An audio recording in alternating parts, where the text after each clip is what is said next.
Welcome back to another episode in the series where I open this book that contains every single country in the world, and whatever country it lands on is the country we plan a trip for.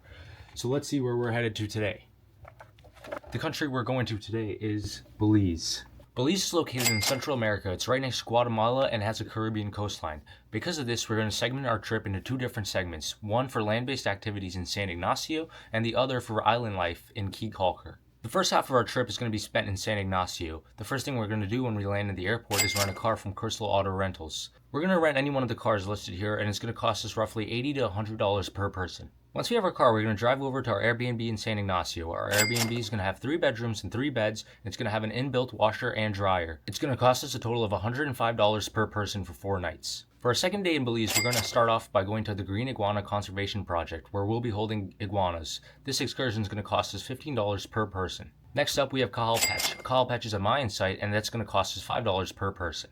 Once we're done with Cajal Pech, we're going to head over to Zunantunich. Zunantunich is a much larger Mayan site, and that's going to cost us $10 a person. For our third day in Belize, we're going to start off with a chocolate making tour, where we'll tour a cacao farm and then make chocolate the way Mayans made chocolate.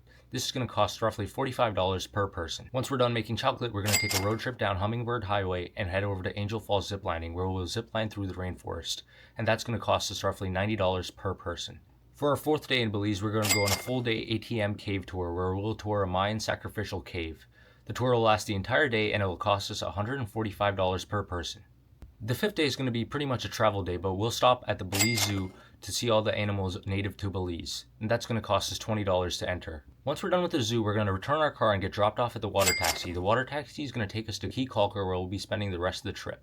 The entire island of Key Calker is walkable, so we're going to walk to our Airbnb.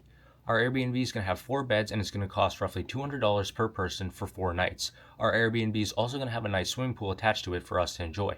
For day 6 in Belize, we're going to go on a full day snorkeling experience with caveman tours. This is going to cost roughly $90 a person, and we're going to get to snorkel the second largest living barrier reef. For days 7 and 8, we're not going to have anything planned. We're just going to walk around the island and explore as we please.